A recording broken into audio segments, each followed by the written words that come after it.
जय श्री राम। 34वां सर्ग। गाधी की उत्पत्ति, कौशिकी की प्रशंसा, विश्वामित्र जी का कथन बंद करके आधी रात का वर्णन करते हुए सबको सोने की आज्ञा देकर शयन करना। रघुनंदन, विवाह करके जब राजा ब्रह्मदत्त चले गए तब पुत्रहीन महाराज कुशनाभ ने श्रेष्ठ पुत्र की प्राप्ति के लिए पुत्रेष्ठ यज्ञ का अनुष्ठान किया। उस यज्ञ के होते समय परम उदार ब्रह्म कुमार महाराज कुश ने भूपाल कुशनाभ से कहा, बेटा, तुम्हें अपने समान ही परम धर्मात्मा पुत्र प्राप्त होगा। तुम गाधी नामक पुत्र प्राप्त करोगे और उसके द्वारा तुम्हें संसार में अच्छी कीर्ति उपलब्ध होगी। श्री राम पृथ्वीपति कुशनाभ के ऐसा कहकर राजर्षि कुश आकाश में प्रविष्ट हो सनातन ब्रह्मलोक को चले गए। कुछ काल के पश्चात बुद्धिमान राजा कुशनाभ के यहाँ परम धर्मात्मा गाधी नामक पुत्र का जन्म हुआ। कुकुत कुलभूषण रघुनंदन, वे परम धर्मात्मा राजा गाधी मेरे पिता थे। मैं कुश के कुल में उत्पन्न होने के कारण कौशिक कहलाता हूँ। राघव, मेरे एक ज्येष्ठ बहन भी थी जो उत्तम व्रत का पालन करने वाली थी। उसका नाम सत्यवती था। वह ऋचिक नामक मुनि को ब्याही गई थी। अपने पति का अनुसरण करने वाली सत्यवती शरीर सहित स्वर्गलोक को चली गई थी। वही परम उदार महानदी कौशिकी के रूप में भी प्रकट होकर इस भूतल पर प्रभावित होती है। मेरी वह बहन जगत के हित के लिए हिमालय का आश्रय लेकर नदी रूप में प्रभावित हुई। वह पूर्ण सलिला दिव्य नदी बड़ी रमणीय है। रघुनंदन, मेरी अपनी बहन कौशिकी के प्रति बहुत स्नेह है, अतः मैं हिमालय के निकट उसी के तट पर नियम पूर्वक बड़े सुख से निवास करता हूँ। पूर्णमयी सत्यवती सत्य धर्म में प्रतिष्ठित है। वह परम सौभाग्यशालिनी पतिव्रता देवी यहाँ सरिताओं में श्रेष्ठ कौशिकी के रूप में विद्यमान है। श्री राम, मैं यज्ञ संबंधित नियम की सिद्धि के लिए ही अपनी बहन का सान्निध्य छोड़कर सिद्धाश्रम में आया था।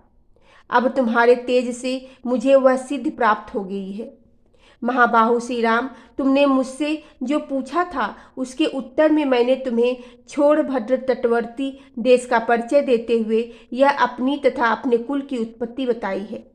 कुकुथ, मेरे कथा कहते कहते आधी रात बीत गई। अब थोड़ी देर नींद ले लो, तुम्हारा कल्याण हो। मैं चाहता हूँ कि अधिक जागरण के कारण तुम हमारी यात्रा में विघ्न न पड़े।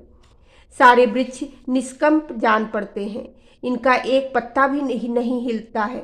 पशु पक्षी अपने अपने वास स्थान में छिपकर बसेरे लेते हैं। रघुनंदन, रात्रि के अंधकार से संपूर्ण दिशाएं व्याप्त हो रही है। धीरे धीरे संध्या दूर चली गई। नक्षत्रों तथा ताराओं से भरा हुआ आकाश सहस्त्रों ज्योतिर्मय नेत्रों से व्याप्त होकर प्रकाशित हो रहा है।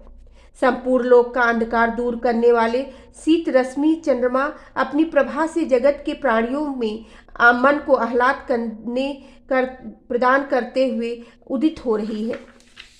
रात में विचरने वाले समस्त प्राणी यक्ष राक्षसों के समुदाय तथा भयंकर पिशाच इधर उधर विचर रहे हैं। ऐसा कहकर महातेजस्वी महामुनि विश्वामित्र चुप हो गए। उस समय सभी मुनियों ने साधुवाद देकर विश्वामित्र जी की भूरी भूरी प्रशंसा की। कुश पुत्रों का यह वंश सदा ही महान धर्मपरायण रहा है। कुशवंशी महात्मा श्रेष्ठ ज्येष्ठ मानव ब्रह्मा जी के समान तेजस्वी हुए हैं। महायशस्वी विश्वामित्र जी अपने वंश में सबसे बड़े महात्मा आप ही हैं तथा सरिताओं में श्रेष्ठ कौशिकी भी आपके कुल की कीर्ति को प्रकाशित करने वाली है। इस प्रकार आनंद मग्न हुए उन मुनिवरों द्वारा प्रशंसित श्रीमान कौशिक मुनि अस्त हुए सूर्य की भांति नींद लेने लगे। वह कथा सुनकर लक्ष्मण सहित श्री राम को भी कुछ विस्मय हो आया। वे भी मुनिश्रेष्ठ विश्वामित्र की सराहना करके नींद लेने लगे। बोलो सियावेरी रामचंद्र की जय, पवन सुत हनुमान की जय।